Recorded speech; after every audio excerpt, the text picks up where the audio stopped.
లో అందరు కూడా హిందువులు, ముస్లిమ్స్, క్రిస్టియన్స్ అందరు పాల్గొనడం జరిగింది. ఇది వర్క్ అమెండ్మెంట్ యాక్ట్ అనేది ఒక రాజ్యాంగంలో ఉన్నటువంటి హక్కులను హరించడం అవుతారు. ఈరోజు ముస్లిమ్స్ హక్కులు కావచ్చు, రేపొద్దున హిందువులు కావచ్చు, రేపొద్దున క్రిస్టియన్స్ కావచ్చు.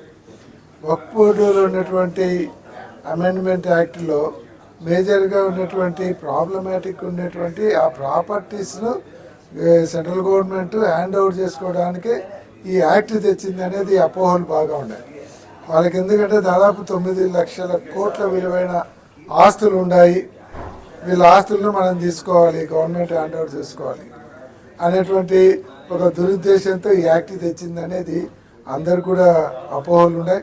కాబట్టి ఈ యాక్ట్ అమెండ్మెంట్ యాక్ట్ మెయిన్ ముస్లిం పెద్దలను ఎవరైతే వక్ఫ్ బోర్డు ముస్లిమ్స్కి సంబంధించింది అయినప్పుడు ముస్లిం పెద్దలను కూర్చోబెట్టుకొని యాక్ట్ అమెండ్మెంట్ తయారు చేయాలి. కానీ పార్లమెంట్ సభ్యులను కూర్చోబెట్టుకొని అమెండ్మెంట్ చేస్తే ఒక మైనార్టీ సమస్యలు ఏం తెలుస్తాయి, వక్ఫ్ బోర్డు ఆస్తులు ఎక్కడి నుంచి వచ్చినాయి, ఎట్లా వచ్చినాయి, ఎప్పుడు వచ్చాయి అనేది ఎట్లా తెలుస్తుంది.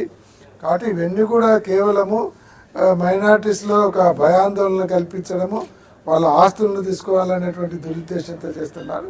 ఇది ఒక మైనార్టీస్ సమస్య కాదు, ఒక సెక్యులర్ కంట్రీగా ఎవరి హక్కులనైనా కాపాడాల్సిన బాధ్యత అన్ని మతాల వాళ్ళకు ఉంది. ఈరోజు హిందూ మతానికి ఏదైనా ప్రాబ్లం వస్తే ముస్లిమ్స్ రావాల్సిందే, క్రిస్టియన్స్కి వస్తే అందరం నిలబడాల్సిందే. ఈరోజు భారతదేశ ఆర్మీలో హిందువులు ఉన్నారు, ముస్లిమ్స్ ఉన్నారు, సిక్కులు ఉన్నారు, క్రిస్టియన్స్ ఉన్నారు, అందరు ఉన్నారు. కాబట్టి ఇది సెక్యులర్ కంట్రీ.